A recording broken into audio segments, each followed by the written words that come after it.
Doctor, you talked about food a little bit, raw food, and how important that is.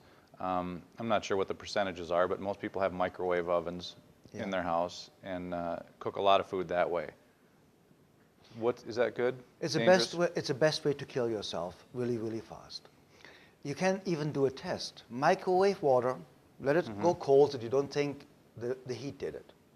And you have your flower pots, 2 flower pots with the same flower, bought at the same shop.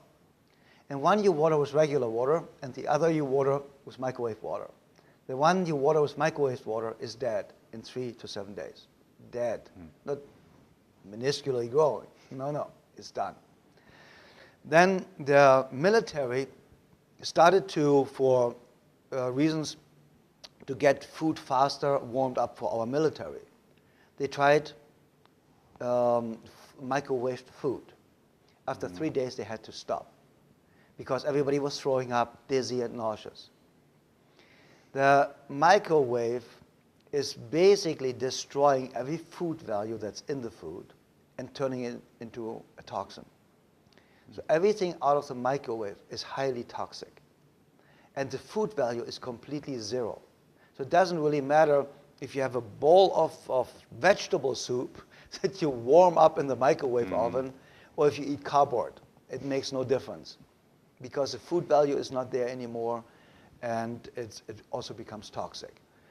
And the microwave oven is, I mean, yeah, it's convenient, and I have to admit sometimes if I'm on a run, I reheat my coffee in a microwave oven, and I know it's bad, but we are just humans. And I still think, Scott, if we do 70% right, we can do 30% wrong without doing major harm to us. But we also need to really make sure that we are really listening to our instinct. That's why my system is called the instinct-based medicine system. Because I believe our instinct is always right.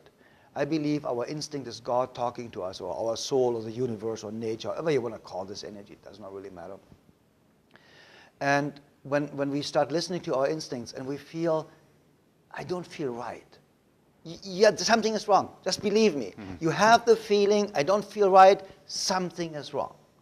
And this is where we need to start listening again. So if something is wrong, start researching. What did I do? What did I eat yesterday? Might it be just something that upset my stomach yesterday? Should I just eat, I don't even know really, in Germany you have Zwieback. It's kind of like, you give it to babies. It's this hard kind of like very crispy kind of a bread. And you have babies bite on it when they go teeth and stuff like that. I don't really know the English word for it, but it's kind of like Melba toast. Okay. So you eat this for one day, and you find out, oh, do I get better? Do I feel better? Because it cleanses out your colon. It helps you. You have some fiber-rich food, whatever, and you just have a lot of water that day.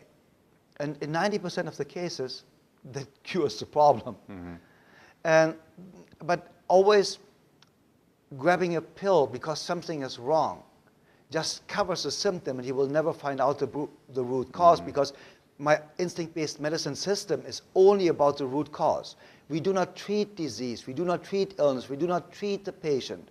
We are just identifying the root cause and helping the person to eliminate the root cause. And the symptoms just fall off. But if you cover it with medication, let's say for spinal problems, you can have headaches. There can be, from your spine, a misalignment of your spine.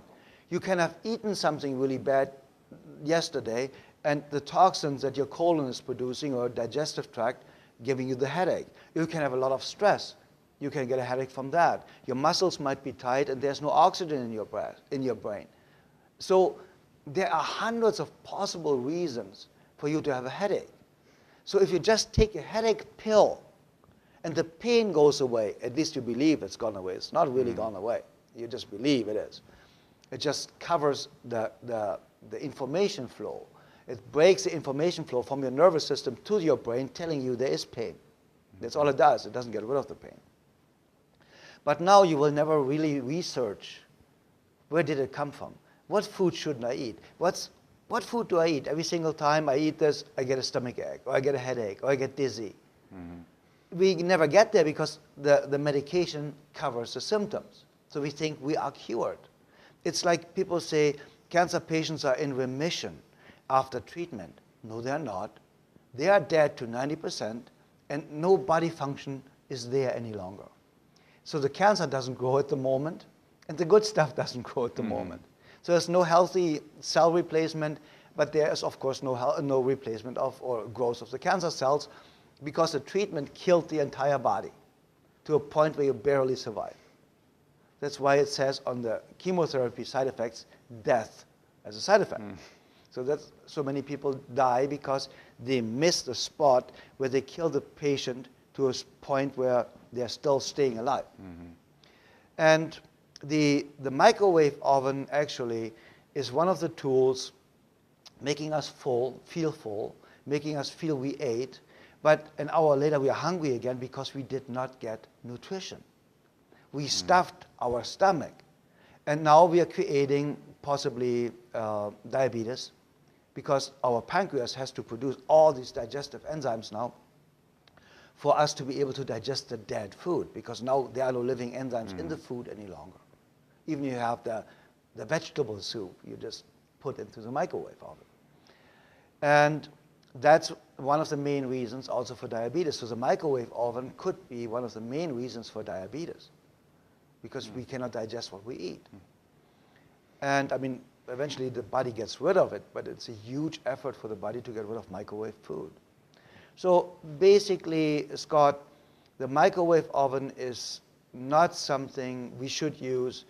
I mean, in an emergency situation, once in a while, I don't really think it does a big harm to us. But if I would not feel right, I would not do one single thing wrong, I would be fanatic about drinking a gallon of water a day with half a teaspoon of pink salt in it. I would be fanatic in a raw food diet. I would juice like crazy. You know, and people don't understand you can really detoxify your system with apple, carrot, celery juice in the morning, freshly made, of course, 1/3 each. If you're really highly toxic, you really get diarrhea. And people think it's a bad thing. No, it's not. You are so toxic that the body is using the first opportunity to get rid of the toxins in an instant. It's just flushing you out. So it just tells you how toxic you are.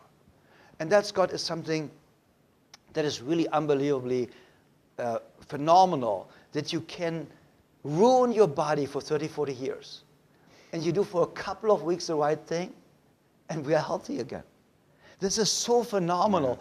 My message of hope, you know, people say, you give people hope. Yeah, I give people hope because I know, I have seen it happen. I have seen people coming into my office saying, I have 3 months to live, 6 months to live, 9 months to live. My own mother had 6 months to live with hepatitis C, liver cirrhosis, and liver cancer in a terminal state. 6 months to live 42 years ago. And as you know, my mom is still alive today and the healthiest person in the world. And I can tell you that because I've seen it. The most important part is you need to talk to people that are producing results or produced results on a consistent basis. Never talk to somebody like a economy professor that never made $1 million in his life teaching you in university how to be rich. That's absurd. You know, I spent more money in a year in restaurant tips than they make. So this guy wants to tell me how to make money? No. I made the money before, from coming from starvation, from coming from a family from refugees after the Second World War. And I knew what it means to have nothing to eat, because there were days where we had nothing to eat. So I made my success. I made my money. I wrote 19 best-selling books. If you want to write a best-selling book, talk to me. I wrote 19 of these.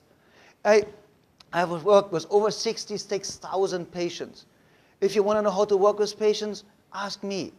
So the point is, talk to people who did it. Talk to a patient who was sick and got healthy. Talk to somebody that weighed 400 pounds and now is slim and skinny and fit and healthy and strong.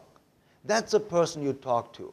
Not a doctor whose lifespan statistically is the shortest of all professions. The doctor has a lifespan, an average of 56 years of age, the highest abuse rate of alcohol, the highest abuse rate of drugs, and the highest rate of suicide.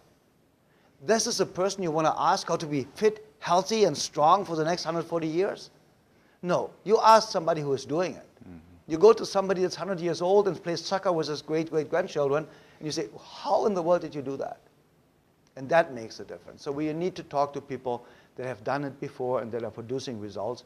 And to conclude this, stay away from the microwave oven. And if you have children, throw the microwave oven out of the window, because they are microwaving everything and they are killing themselves.